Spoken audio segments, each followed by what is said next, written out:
E aí, gente, hoje a gente viu nas ruas a resposta da esquerda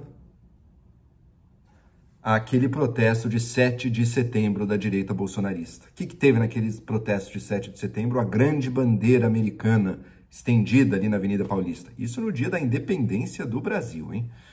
Mas a direita bolsonarista hoje em dia bota as esperanças dela numa intervenção estrangeira dos Estados Unidos e louvam os Estados Unidos de Trump acima de tudo. Então estava lá a bandeira americana. Hoje, nos protestos contra a PEC da blindagem, pelo menos essa era a pauta principal, que levou as pessoas para a rua, protestos que tiveram em várias e várias cidades, mas as duas maiores, como costuma acontecer, São Paulo e Rio de Janeiro. Aqui em São Paulo, de novo, na Avenida Paulista, em frente ao MASP, uma grande bandeira esticada. Qual? Agora a bandeira do Brasil. É a resposta. É a resposta e, mais do que isso, a reconquista da bandeira do Brasil pela esquerda brasileira, que é quem capitaneou esse protesto. Claro, uma reconquista em passos. A gente já viu esse mesmo movimento simbólico várias vezes em protestos anteriores, mas agora com essa grande bandeira numa resposta explícita ao que foi a grande bandeira americana no protesto da direita, né?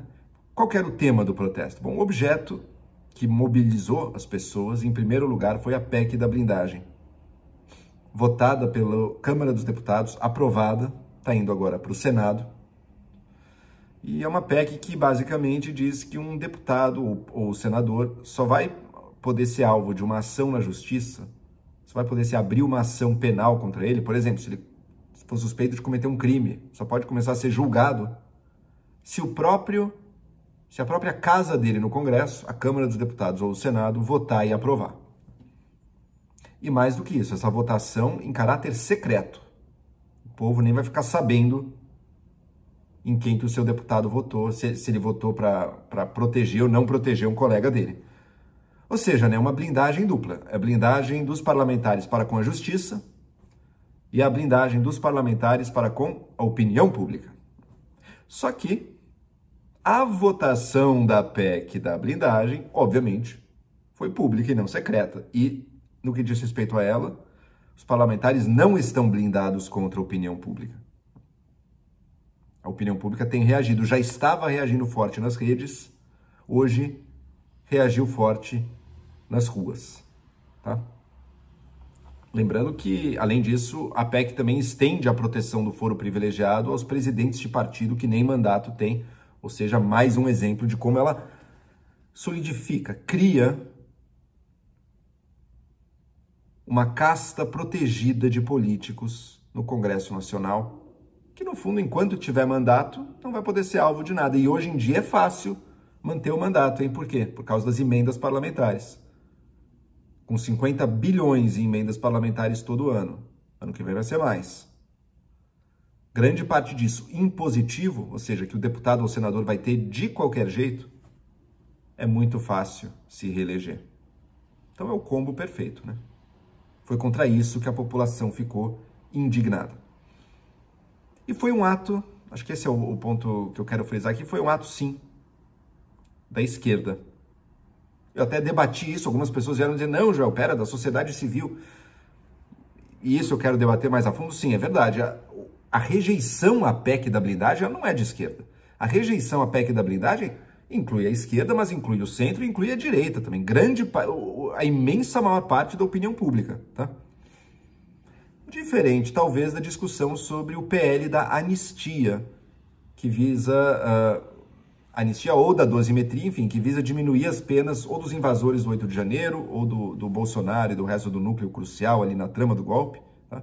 Aquele, ainda que divide a sociedade um pouco. A PEC da blindagem, não. Se tem uma coisa que a sociedade brasileira diz e repete com clareza desde pelo menos 2013, é que não quer ver a classe política tratada como algo à parte, algo que merece mais proteções. Não, que quer menos impunidade, que quer mais investigação, mais clareza e não menos. Tá?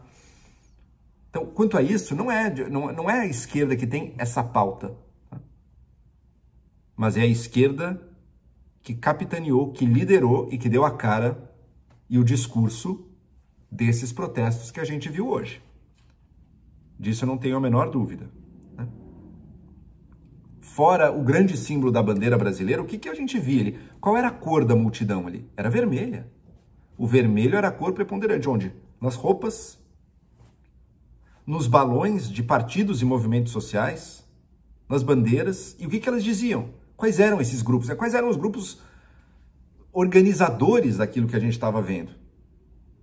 MST, CUT, UNE, o DCE da USP apareceu aqui em São Paulo, bandeirinhas, vários movimentos estudantis, Frente Povo Sem Medo, que é uma frente de esquerda, progressista no Brasil também. Isso não é crítica, eu não estou criticando. MTST, eu não estou criticando isso, eu estou descrevendo. Esses eram os movimentos. E, portanto, quando se falava na imprensa sobre o protesto, o que se falava? Desses organizadores. Isso quer dizer que as pessoas que estavam ali estavam por causa deles? Não. Eu conheço gente que foi, que não tem ligação nenhuma, nem com o PT, nem com o PSOL, nem com o PCdoB, nem com esse movimento, e foi protestar contra, porque está indignado. Mas a mensagem, a bandeira, os movimentos eram esses. Quem falou? Essa é outra boa pergunta, né? Quem falou nesses protestos? Claro, teve os shows dos artistas, muitos dos artistas claramente identificados, sim, com a esquerda. De novo, isso não é crítica. Tá? Para mim não tem problema nenhum se identificar com a esquerda ou com a direita ou com o centro, nada disso. É só uma descrição. Né?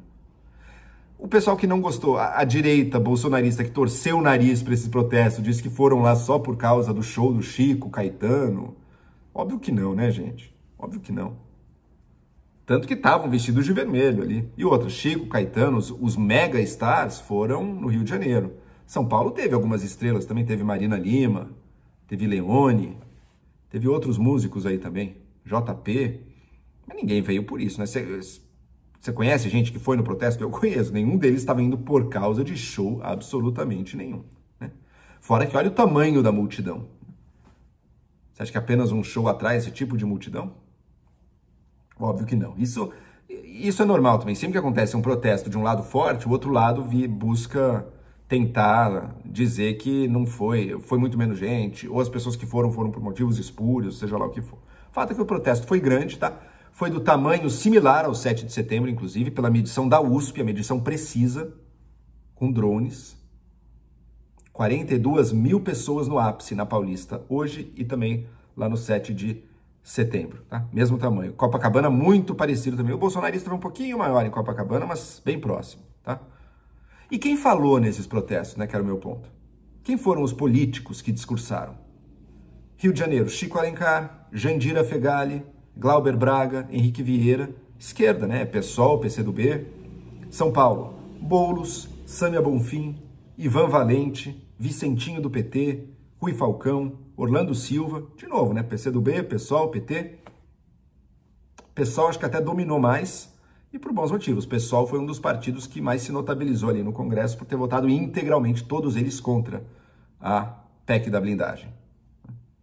Não foi o único. O Partido Novo, por exemplo, também votou contra. Não tinha ninguém do Partido Novo nesses protestos. MBL é contra, não tinha nada deles.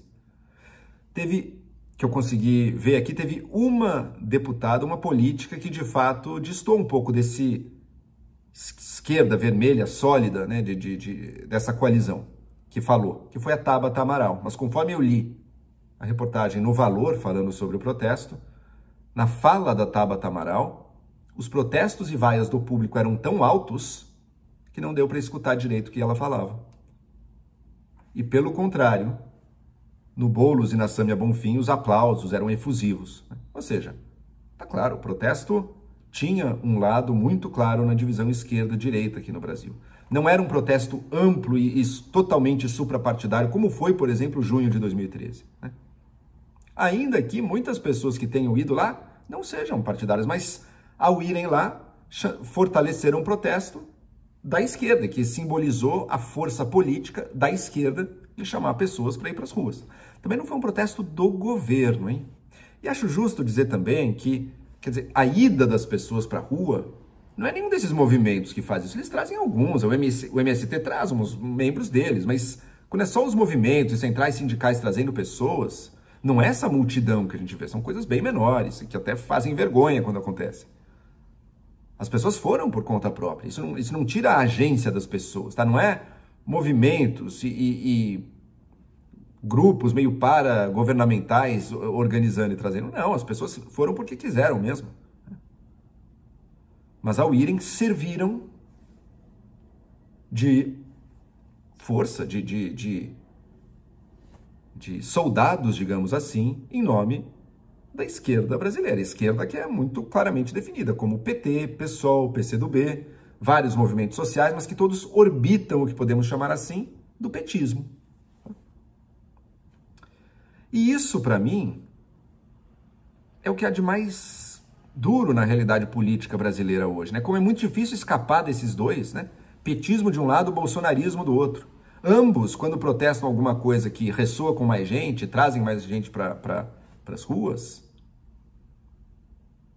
podem trazer gente que não é exatamente fã deles, ou que nem pensa em votar neles, nada assim, mas acabam sendo eles quem tem a voz política é deles, né? E os símbolos, os discursos, tanto assim, que esse protesto ele uniu também a questão ser contra o PL da anistia. 100% das pessoas, imagino eu, que estava lá, era contra a anistia, né? Ou talvez não, talvez tenha um outro que não fosse. Mas o contra a anistia estava muito presente nos discursos, ali nas placas também, que já é um projeto que divide muito mais a sociedade, né? Diferentemente da PEC da blindagem. Claro, não foi só um macete dos organizadores do protesto unir as duas coisas. As duas coisas estão unidas por quê? Porque o Centrão e o bolsonarismo se uniram no Congresso para aprovar as duas coisas com apoio mútuo. E o bolsonarismo paga um preço hoje em dia de popularidade e de aceitação na opinião pública por conta disso. Tá tendo que se explicar. Mas as duas pautas são diferentes. Aqui realmente acende em toda a população, da esquerda até a direita, uma indignação de não aceitar ver a impunidade, a corrupção se perpetuando, a classe política se tratando como um fim em si mesmo, acima de todo o resto, acima dos réis mortais. Isso era a PEC da blindagem. O meu sonho, na verdade, é ver um Brasil em que a gente possa, novamente, ver grandes protestos por pautas que interessem amplos espectros da sociedade, mas que não sejam imediatamente sequestrados, ou vai lá, sequestrado talvez um termo forte, mas capitaneados, que a forma deles e o conteúdo deles específico não venha dos grandes polos em disputa, petismo e bolsonarismo, que francamente, gente, já deram o que tinha de dar também, né? Já está na hora do Brasil virar essa página. Tanto nas redes sociais quanto nas ruas, a gente está precisando virar essa página. Acredito que virá, mas não é para já. O protesto de hoje foi importante? Foi. É importante marcar a indignação popular contra essa PEC. E, aliás, ele reforça a ideia de que o Senado vai enterrar, né?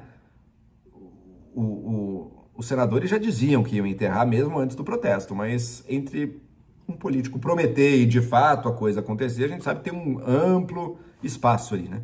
Eu acho que com protestos fortes nas redes e agora nas ruas, a gente tem mais garantido que sim, essa PEC da blindagem não irá para frente. Ela será morta no Senado, ainda bem. Ótimo. Mas eu ainda não me convenço e não abro mão de dizer o protesto que a gente viu hoje foi um protesto da esquerda e que fortalece a esquerda, que soube abraçar essa pauta, que é uma pauta que é muito mais ampla do que a própria esquerda e talvez tenha trazido para as ruas muito mais gente do que aquelas que se identificam exclusivamente com a esquerda. Embora direitista mesmo, duvido que tenha estado ali.